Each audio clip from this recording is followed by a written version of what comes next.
Traders का सबसे ज़्यादा बेड़ा गर्क पता किसने किया है? ज़ीरो हीरो ट्रेड ने।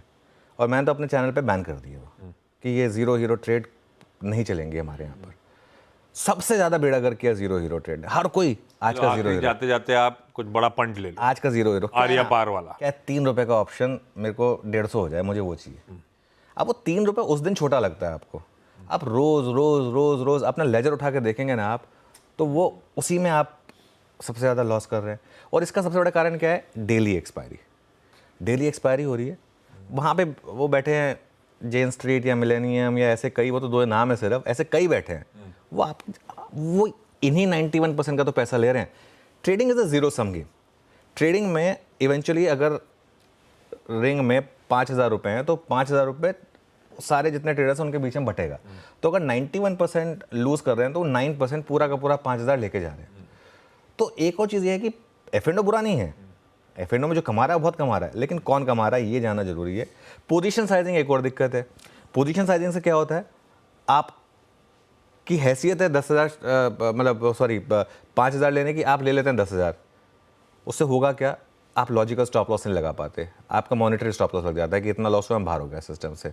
ये एक और प्रॉब्लम हो जाती है। और एक फाइनल चीज़ देखिए, अगर मशीन से लड़ना है ना तो मशीन बनना पड़ेगा।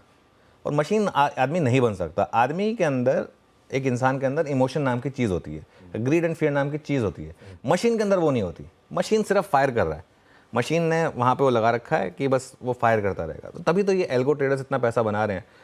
अच्छा, एक और चीज़ है, इसमें कोई ये नहीं है कि नहीं मैं तो 7% में आऊँगा ही आऊँगा, जो 7% प्रॉफिट बना रहे हैं मैं उसमें आके दिखाऊँगा।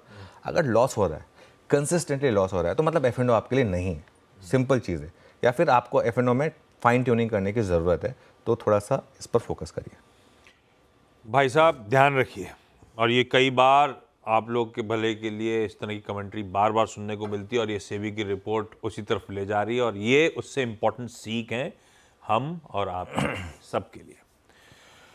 आज के सेशन पे अब बढ़ा जाए, ऐसी इंटरेस्टिंग बातचीत आगे भी करता रहूंगा। लेकिन आइए गिफ्ट निफ्टी के संकेत ट्यूसडे के लिए। तो फ्राइडे को बहुत बढ़िया 450 का मूव पॉइंट का, उसके ऊपर फर्दर कंसोलिडेट करके कल 150 पॉइंट और उछाल, नए रिकॉर्ड उच्चतम स्तर, किसिंग डिस्टेंस दूर, हम लोग उस 26,000 को टच करने के लिए पहली बार उसी की तरफ बढ़ेंगे। कल की क्लोज के हिसाब से हम 60-61 पॉइंट दूर हैं, हम 50 पॉइंट के आसपास के गैप की बात कर रहे हैं। उसी ट्रेजेक्ट्री की तरफ बढ़ेंगे जो इंपॉर्टेंट है। एक रेजिस्टेंस जोन हो सकता है, कल सुबह भी चर्चा हुई थी, उस पर आऊंगा जब मैं आज की स्ट्रैटेजी पे आऊंगा, कल क्या चर्चा हुई थी और आज कैसे तैयारी करनी है। लेकिन आपके सामने जरा सा एशिया का पूरा पिक तस्वीर रख देता हूं। आज सुबह वैसे अपडेट आया है, चाइना ने रिजर्व रेशियो रिक्वायरमेंट्स रिड्यूस कर दी है, लेकिन एशिया ठीक है, मिला जुला है। ऐसा नहीं है कि पूरा एशिया झूम रहा है, मिला जुला कामकाज एशिया में हो रहा है। यूएस में नए रिकॉर्ड्स लग जरूर रहे हैं, लेकिन कल वहां पे भी सदा हुआ ट्रेड था, 1/4% तक का उछाल था, और उतना ही आज फ्यूचर्स ठंडे पड़े हुए से नजर आएंगे आपको। ऐसे में हो क्या रहा है ग्लोब में? हेडलाइन में वो मिडिल ईस्ट क्राइसिस की बात आई थी, चल क्या रहा है हमारे लिए? नेट संकेत कैसे नीरज से लिया जाए? नीरज जी गुड मॉर्निंग, कैसा हैंडओवर लग रहा है? गुड मॉर्निंग आशीष। हैंडओवर बढ़िया है। देखिए बढ़िया इसलिए कर रहा हूँ क्योंकि जब मार्केट चल रहा है तो उसमें फिर आपके बहुत सारे लॉजिक वहाँ नहीं बैठ रहे हैं, और कल भी थोड़ी चले, लेकिन चले, उससे न्यू हाई की तरफ मार्केट फिर बढ़ गया। साथ के साथ गोल्ड में भी न्यू हाई लगा कल, वो उसके अलग कारण जियोपॉलिटिकल टेंशन ही है। इक्विटी मार्केट में क्यों लगातार पैसे झोंक रहे हैं, लोग पैसे लगा रहे हैं?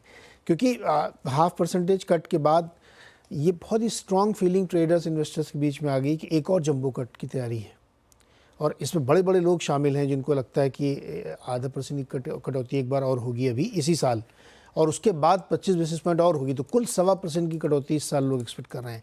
तो इतना बड़ा रेट कट आएगा अगर, तो रेट सेंसिटिव्स में तेज़ी बनेगी। आप देखिए रेट सेंसिटिव हम लोग मानते हैं कि नैस्डैक वाले स्टॉक, नैस्डैक अभी भी अपने लाइफ हाई से 4% नीचे है, 10 जुलाई को उसने लाइफ हाई बनाया था, लेकिन बाकी स्टॉक्स में बड़ी तेज़ी बन रही है। तो सेंटिमेंट वाइज आप कह सकते हो कि बहुत पॉजिटिव है। लेकिन अब हाउस डिवाइड हर जगह होता है, अब कोई बेचेगा कोई खरीदेगा तभी मार्केट चलता है। मार्केट की डेफिनेशन ही यही है कि बाई सेल होना चाहिए। तो JP मॉर्गन कह रहा है कि हेज फंड्स ने पिछले 4 हफ्ते में बहुत ज़्यादा शॉर्ट क्रिएट कर दिया है, जबकि बैंक ऑफ अमेरिका कह रहा है कि अभी भी यहाँ से बहुत ऊपर जाने की गुंजाइश है। इस डिबेट का निचोड़ ये निकल रहा है कि S&P 6,000 तक जाएगा, अब 5700 प्लस पे खड़ा है, तो 6,000 जाना कोई बड़ी बात थोड़ी है। अगले महीने अक्टूबर सीरीज में जा सकता है। बट सिर्फ इसमें बिटवीन द लाइन या एक ही मोरल ऑफ द स्टोरी है कि आपको बहुत सतर्क रहना है, क्योंकि जिस तरीके से अंधी चल रही है मार्केट में वो किसी भी समय रिवर्स हो सकती है। तो लिफ्ट से उतरेंगे फिर आप। तो मेरा सिर्फ यही है कि मार्केट किसी लॉजिक पे इस समय नहीं चल रहा, पैसे पे चल रहा है।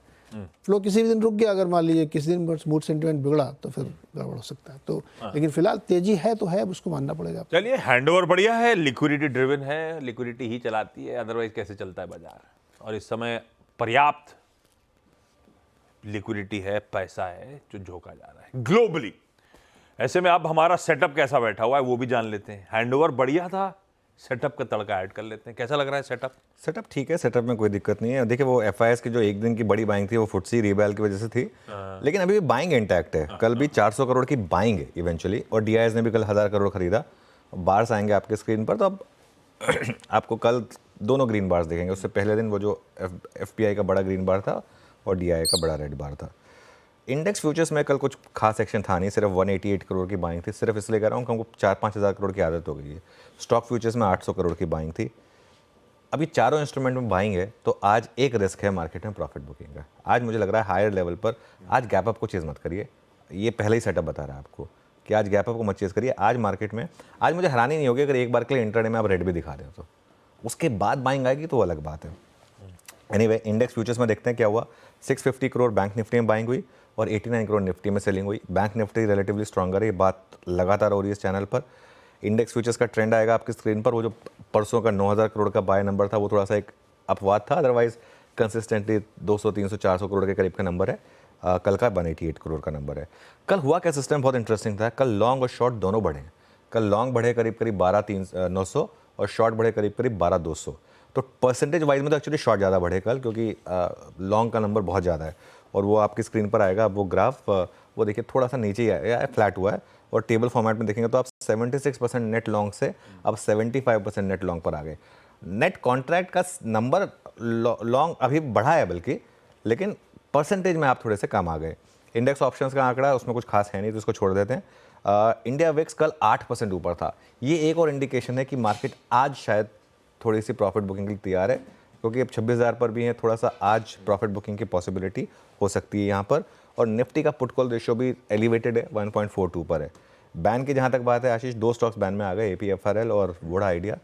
और इंटरेस्टिंग था वोडा आइडिया जिस तरीके से कल मूव थे उसके।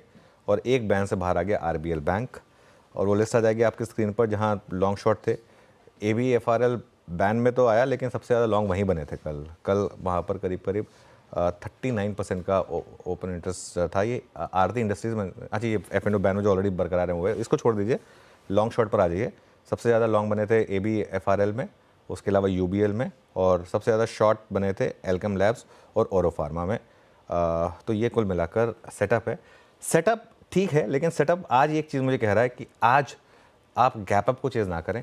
आज आप वेट करें मार्केट को कि फर्स्ट सपोर्ट पर आए, और हो सकता है कि एक बार के लिए मार्केट फर्स्ट सपोर्ट पर आ जाए।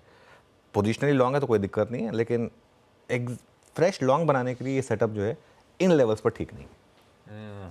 Vodafone idea interesting, so called अच्छी खबरों पे भी ठंडा पड़ गया एकदम, तो कुछ नहीं रहा उस स्टॉक में। खैर, आज हो सकता है एक वक्त के लिए लाल भी देखने को मिले। वैसे ये चर्चा थी कल, आपने जब बातचीत करी थी कि 25,900 से 26,000 की ट्रेजेक्टरी, 26,000 के ऊपर शायद एल्गो आधारित मुनाफा वसूली का जोन होगा। उसी ट्रेजेक्टरी कल पहुंचे भी उस जोन के आसपास, खड़े हुए वहीं पे, और आप शायद आज के दिन थोड़ा सा मामला ठंडा पड़ता हुआ नजर आए।